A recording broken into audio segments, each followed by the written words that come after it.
Media को आप साथ चलाइए और उसके बाद कोई सवाल ना करे। सबको डराया धमकाया हुआ है कि आप सवाल करोगे तो बुलडोजर आपके यहाँ पहुंचेगा। अब मैं जानता हूँ इस प्रेस कॉन्फ्रेंस का नतीजा ये होगा कि पता नहीं कहाँ पे और ये बुलडोजर चलाने का काम करेंगे, लेकिन जो हकीकत है वो लोगों के सामने रखना होगा। पता नहीं अगर ये शिकायतें आप तक पहुँच रही हैं या नहीं, लेकिन हमें तो कई जगहों से अब शिकायतें ये आ रही हैं कि ये अब एक करप्शन का एक जरिया बन गया है।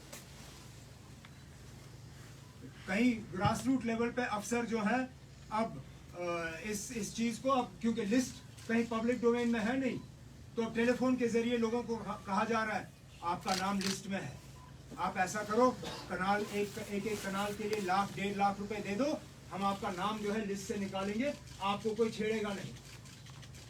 और ये एक जगह से नहीं, श्रीनगर और श्रीनगर के बाहर कई जगहों से अब ये खबरें आ रही हैं।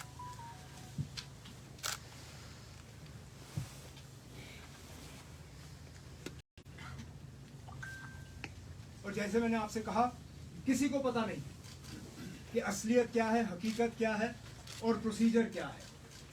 इसलिए हम अपने तरफ से आज गवर्नमेंट से ये कहना चाहते हैं कि ये जो सबको डराने का, धमकाने का और परेशान करने का एक मुहिम चलाया जा रहा है, इसको मेहरबानी करके रोक दीजिए।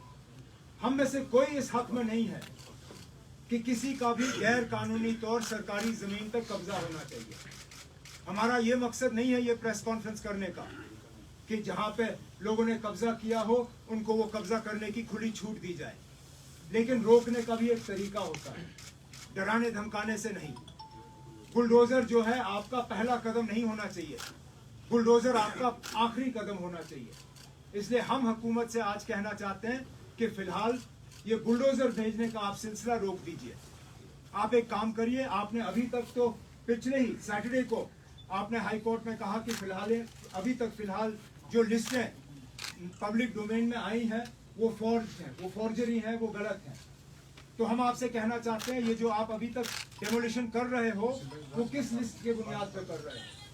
वो लिस्ट जो है उनको पब्लिक डोमेन में डालिए, उनको आप ओन करिए, कहिए कि ये लिस्ट है, इस लिस्ट की हमने वेरिफिकेशन की है, ये लिस्ट जो है हम कहते हैं कि फलाने लोग जो है वो गैर कानूनी तौर जो है सरकारी जमीन पर कब्जा जमाए हुए बैठे हैं। उसके बाद जिन लोगों के नाम उन लिस्टों में दर्ज है उनको कम से कम आप 4 से 6 हफ्ते का वक्त दीजिए, ताकि अगर उनके पास कागज हैं अपने क्लेम को साबित करने का कि वो वहां पे गैर कानूनी तौर नहीं बैठे हैं, आप अफसरों को मुकर्रर करिए, आप रेवेन्यू डिपार्टमेंट को वो इख्तियारात दे दीजिए ताकि वो कागज वेरीफाई करें, और अगर उन लोगों के पास सही क्लेम हो उनको इस लिस्ट से निकाला जाए।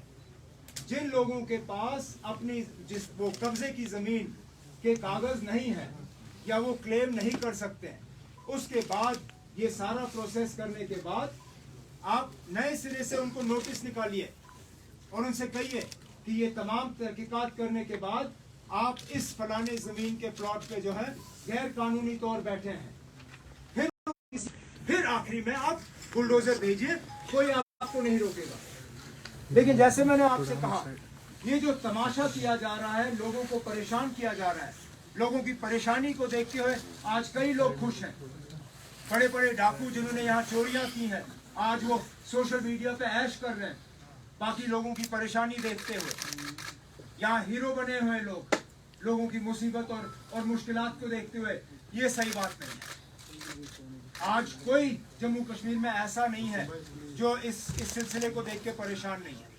और गवर्नमेंट का काम लोगों को परेशान करना नहीं है, गवर्नमेंट का काम है लोगों को राहत पहुंचाना, लोगों के जख्मों पे मरहम करना।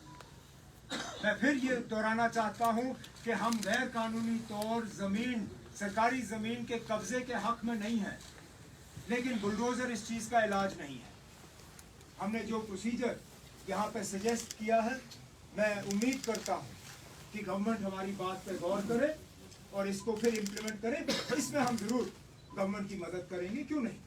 हम हर किसी से गुजारिश करेंगे कि जहाँ पे आपके कागजात हैं आप गवर्नमेंट को सबमिट करिए और अपना नाम इस लिस्ट से निकालिए। जिस तरह मेरी बहन ने पिछले दिनों हाई कोर्ट का इस्तेमाल किया, हर कोई कोर्ट पहुँच नहीं सकता, लेकिन अगर गवर्नमेंट ये तरीका जो है ये अडॉप्ट करें तो मुझे लगता है काफ़ी लोगों को इससे जो है राहत मिल सकती है।